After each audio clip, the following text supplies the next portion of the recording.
AI पढ़ेंगे विद्यार्थी। शिक्षा विभाग ने अगले सत्र से तैयारी शुरू करने का जारी किया आदेश।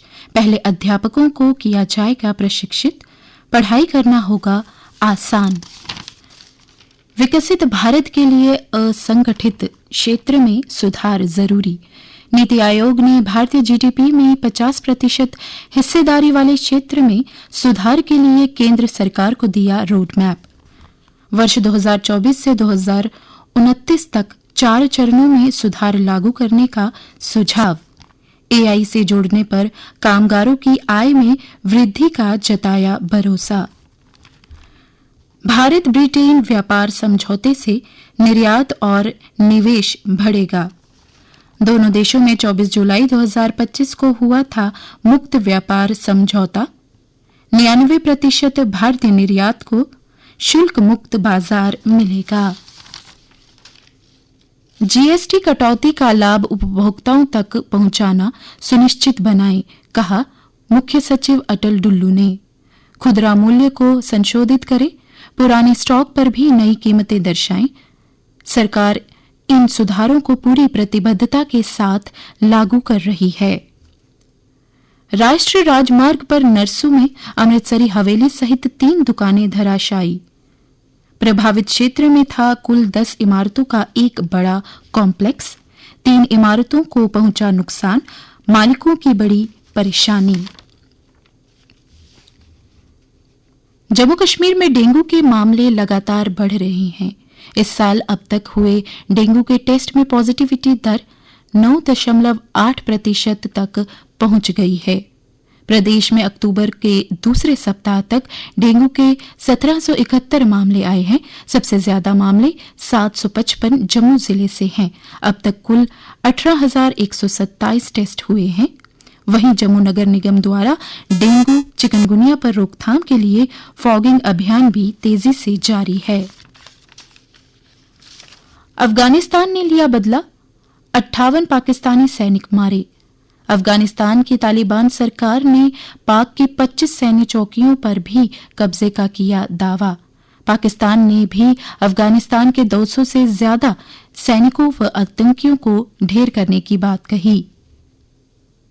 भविष्य के युद्धों से निपटने के लिए तैयार हो रही सशस्त्र सेनाएं।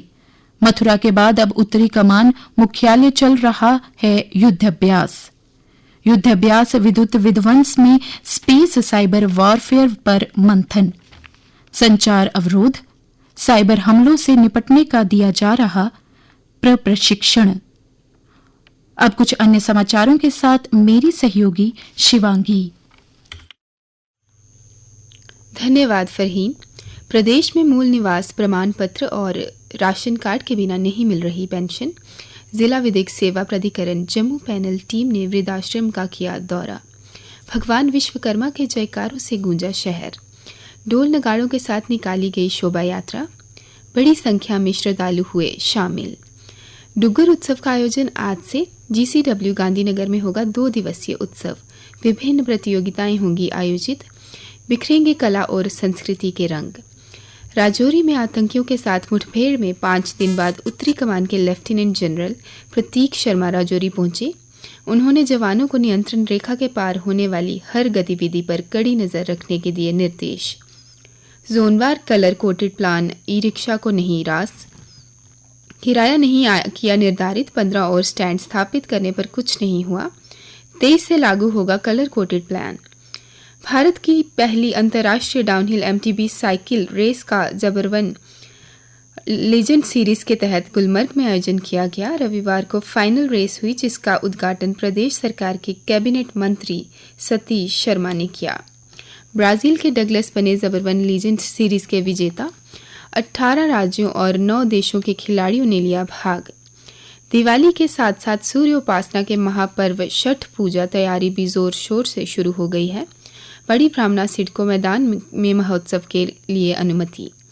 जगटी कॉलोनी में महिलाओं का संगठन अथरूट विस्थापित कश्मीरी हिंदू महिलाओं के लिए आत्मनिर्भरता की नई राह खोल रहा है। सेवा भारती की पहल पर जगटी में 400 महिलाएं ले रही प्रशिक्षण। साबुन, कश्मीरी कहवा, कपड़े के उत्पादन से बन रही स्वावलंबी। और अब खेल समाचार। मलेशिया में आयोजित सुल्तान ऑफ जौहर कप में भारत की जूनियर हॉकी टीम ने लगातार दूसरी जीत दर्ज की।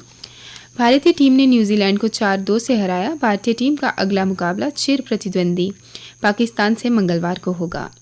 भुवनेश्वर में आयोजित राष्ट्रीय जूनियर एथलेटिक्स में राजस्थान के 18 वर्षीय ऊंची कूद में खिलाड़ी वसंत ने पुरुष अंडर 20 में 2.11 मीटर की छलांग में स्वर्ण पदक अपने नाम किया। नरपत सिंह ने हैमर थ्रो में स्वर्ण पदक जीता। जम्मू कश्मीर की टीम रणजी के लिए तैयार। 15 अक्टूबर को पहला मुकाबला मुंबई के साथ श्रीनगर के शेर कश्मीर स्टेडियम में होगा। और अब मौसम विज्ञान केंद्र के अनुसार प्रदेश में आज मौसम साफ रहेगा। जम्मू संभाग का तापमान अधिकतम तापमान रहा 31.4 डिग्री सेल्सियस, जबकि न्यूनतम तापमान 17.1 डिग्री सेल्सियस रहा। आज सूर्यास्त 6:02 पर होगा और कल सूर्योदय 6:35 पर होगा।